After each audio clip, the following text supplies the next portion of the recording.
Only fools would walk away, but we're standing here today. Through the storms and history, only fools and SAFC. Sunderland till the day I die, underneath the west side sky. Through it all we still believe, only fools and SAFC.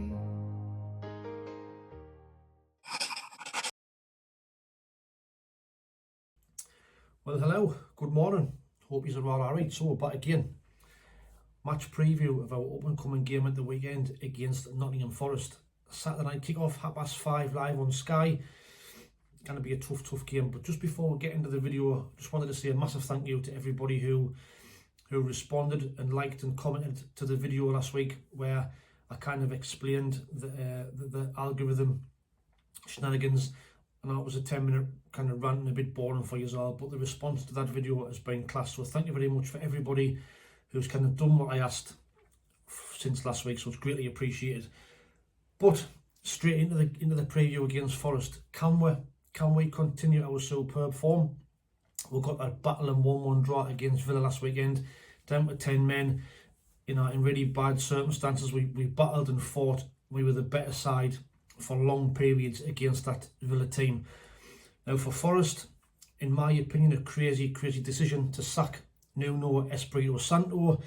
Led the club to a 7th place finish last season, qualified for Europe for the first time in 30 years. Brilliant achievement for him. You know, from where they were, we know they spent all that money a couple of years ago. They survived, and now they've been reaping the benefits of that. But that, just in my personal opinion, was a crazy decision. He'd signed a new contract in June 2025, but then after just 3 games in charge this season, he was sacked following the 3-0 defeat at home against West Ham. Now the writing was probably on the wall long before that. We saw last season that public kind of argument on the pitch after one of the games last year, where, you know, Marinakis, the chairman, came on the pitch, wasn't happy, and they kind of had some kind of spat as they were walking off, which is not good. You know, it's not good for your chairman to be doing that in front of a manager. And also, I think Nuno has kind of publicly criticised the club's transfer business. He wanted certain players in, he wasn't given the money, he wasn't backed. So the writing's been on the wall for quite a bit.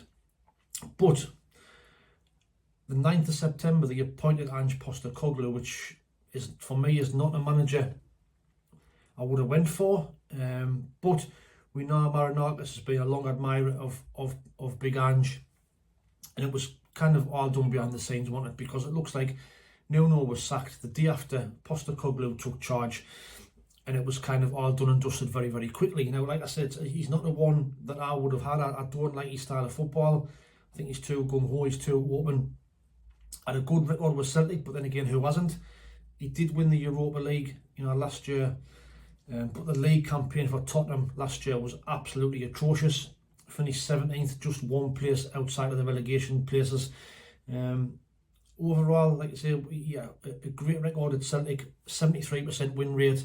With Tottenham, a 46% win rate, even though it didn't feel like that at times. He seemed to be getting those loads and loads of defeats, finishing 17th, like I said. And then with Forest, he's had 4 games in charge so far. They've all been away from home, incidentally, so this is going to be his home debut, his first game in front of the Forest fans.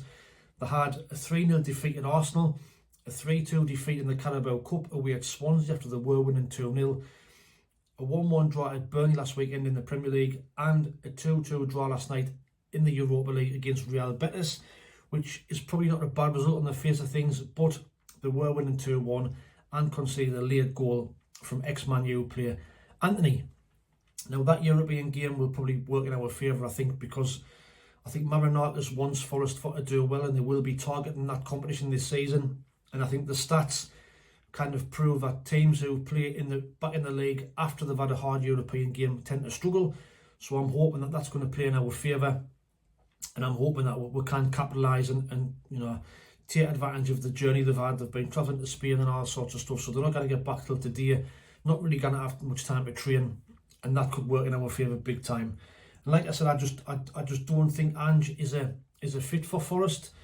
It doesn't exactly scream Ange ball to me the way they set up. You know, Nuno had them set up for digging in, frustrating teams and counting teams on the counter, on playing teams on the counter attack. Whereas Postecoglou he likes to have 75% possession. He likes to dominate teams. He likes to play a high pressing line, but leaving big massive spaces in behind, which I can really see us at the weekend having a field here. If he leaves that much space in behind, I really think we can take advantage and capitalise on that and get a result. Now overall, Forest haven't won in 6 games since the opening day of the season, where they beat Brentford 3-1.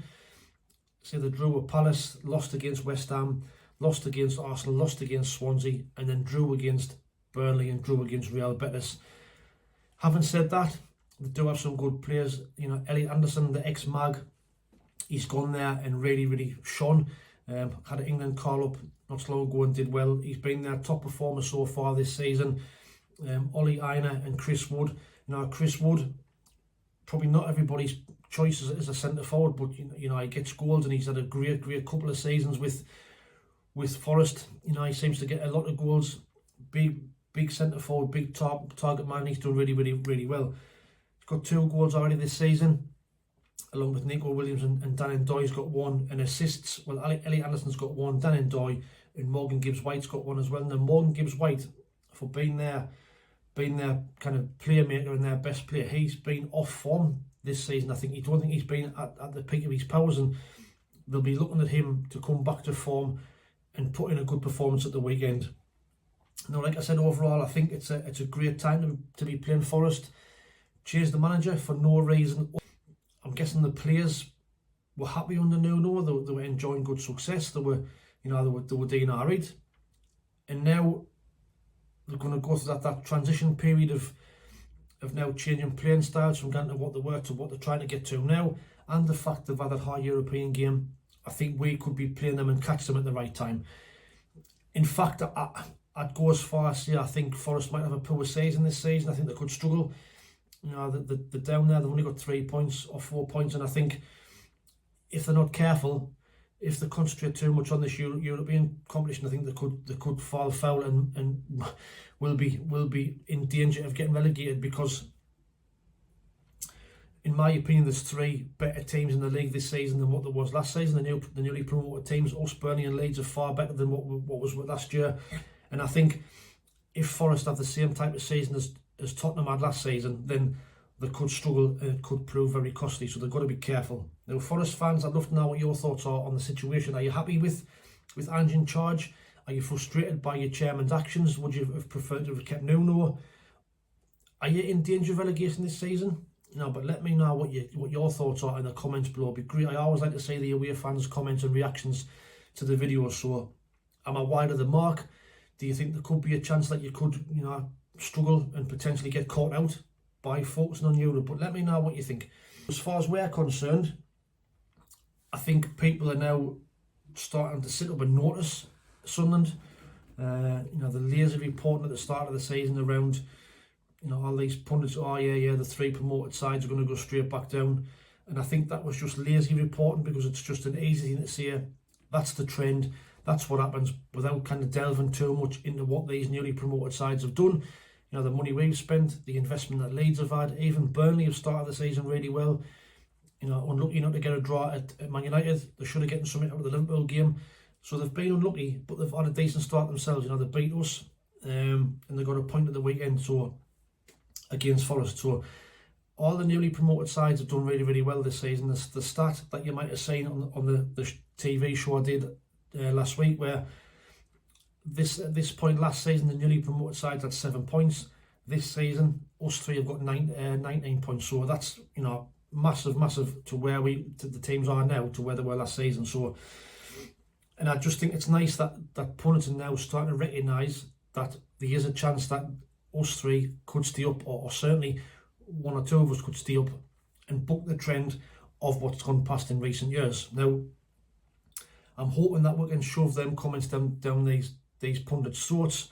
And we're not at early days, and there's a long way to go. 33 games left, but the signs are really good for Sunderland. We've already met that stat that you've seen that's been bandied about, that no team that's had 8 points after 5 games in Premier League history is ever getting relegated. Of course, we know what Sunderland are like if there's a record to be broken or a trend to be booked or to be broken, we'll be the ones that do it. You know, it's just what Sunderland do. But for me, this year feels very different. You know, the squad has got quality all over the pitch. The new signings have got the club from day one. You know, they kind of get what the club is about, what the fans are about, what the area is about, and it's just great to see the connection with the fans as well as buzzing. You know, seem to be celebrating every tackle, every throw in every corner. You know, they're getting the fans up for it. Regis Lebris done an absolutely fantastic job, and I think we could be in for a hell of a season if we continue in the same vein that we have done in the opening 5 games. Now, last week kind of epitomised everything what I've just said there. You know, down to 10 minutes after half an hour, went to goal behind after 67 minutes. Most teams would have folded. You think that's game over, but yet we're still fought and out-battled Aston Villa for large parts of that game, and we're battled back to get a point. And for me, we were still better than them with 11 men. I thought, you know, we were absolutely tremendous, and that's 4 points we've gained this season from losing positions. We came back and beat Brentford, you know, and got that point of the weekend. That's 4 points we've gained from losing positions in 5 games this season. So, you know, that's a great stat. Now, Regis Lebris will of course have decisions to make at the weekend. Reinaldo are now out for 3 games after that stupid red card. Habib Diarra, massive blow, being confirmed as being out to December with that groin issue he's had surgery on. A massive blow for the record signing. So, but that's now a chance for other players to come in and state a claim. You know, Chris Rigg had a very good half an hour before being sacrificed on Saturday. Did out wrong, but unfortunately because we changed the formation, he was the one that was sacrificed. It didn't look happy when he came off, but that's what you want from players. You want players not to be happy when they've got to come off. Obviously, we've got Big Dan Ballard fit as well now. He was immense when he came on at the weekend. Was dropping into midfield and winning the ball in midfield, which was allowing us to go on the attack and get a lot of set pieces, and we've got joy from it. We've now got the option, like I said in previous videos, where we stumbled on a formation of playing 3 centre-backs. We did look so comfortable playing there at the weekend with only 10 men. So we've now got a couple of options to kind of go for at the weekend. So see what you think of these. So we could stick to the 4-2-3-1 with Robin Roofs in goal. We could move Nordy to right back, bring Dan Ballard in alongside Alderete and move Hume to left back. Siddiqui and Xhaka in the middle with Chris Rigg playing just slightly forward of Talby, Lafayette and Wilson Isidore. That might be the way that Regis Lebris goes, and when I do, he doesn't like to tinker too much with the formation. But what's your thoughts on this? We could go to that, you know, kind of 5-3-2 without the ball and a 3-4-3 with the ball. So we could have Robin Roofs in goal. We could have Nordy, Dan Ballard, Alderete as the 3 centre-halves. Trey Hume at right wing back. Chemstein Talby at left wing back with Siddiqui and Xhaka in the middle. Enzo Lafayette in the 10 with Eliza Mayenda and Wilson Isidore up front. Now, I just think that formation could be perfect to play Forest because, like I said before, Forest like to play a high line and dominate possession, but they do leave space in behind, and that space in behind could be exploited by the pace of Talby and Mayenda, with them drawing players out wide to allow players to get forward. Obviously, that formation would be hard on Chris Rigg, who, like I said, did out wrong on Saturday. So it's a couple of options there. Me personally, I would like us to try that 5-3-2, 3-4-3 formation, because I do think it would work against Forest. But let me know what your thoughts are in the comments below. What would you do? What would the side you pick? You know, what would be the formation, and how do you think we'll approach the game? Now, score predictions. Like I said, I think we've got a really good chance at the weekend, and I've just got a really good feeling about this. I do think that it's the right time to play Forest. You know, coming off the back of that hard game they've had yesterday. So I'm going to go super confident. I know it's going to probably come back and bite us on the arse, but I'm going to go Nottingham Forest 1, Sunderland 3, to keep on improving and keep the record going and get us into double figures for points. But let me know what your thoughts are in the comments below. You know, get your score prediction in for a chance to get into this score prediction competition, which looks like this. So last weekend there was 2 people predicted a 1-1 draw. So well done to Chris Carter-Jackson and Noah Chat, who get 5 points each. And Malcolm Hopkirk and Tim the Minion both predicted 0-0, got the correct result and get 2 points each. Now, these are your overall positions from first to fifth. So Chris Carter-Jackson is out in front, a new leader on 14 points. We've then got Ray Knight in second on 10. We've then got Noah Chat, Peter Smith, Tony Huntington on 9 in third place.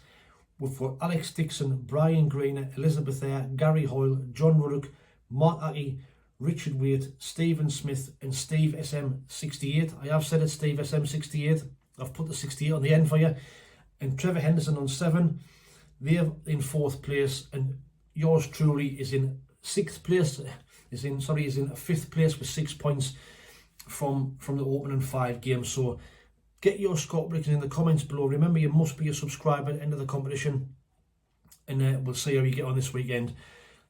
Just before we go, I want to say a big shout out to a new channel member. So Sigma Music joined the channel, has become a member. So a big thank you to you. That now takes the channel members to 17, which is fantastic. So he joins Black Cats TV, Macam Revenge, KP Hooligan, Robin Hood, Harry Turner, Brian Greener, John Davison, Mel Lacey, Jeff Woods, Mike Sanderson, Doug Morgan, Yoni Corrin, Steve SM68, Kevin Caden, Tim the Minion and Banks and Bell as the 17 members. Just want to add that since this video was recorded, Wayne Hutchinson has also become a member. So Wayne, thank you very much for becoming that member today. That now makes it 18. So thank you very much, and very, very much appreciated all the support that we're having. I don't advertise the membership very much, because I don't like to push it, but it's 99 pence a month to join the channel. It helps with the running costs of the editing and streaming software and all the kind of behind the scenes stuff that you didn't see. I will look at doing a members only competition, like sometime this season, something just to reward the members who have paid the money to join and support. So I will be looking at doing something this season to kind of reward you all. But thank you very much for everybody's contributions, greatly appreciated.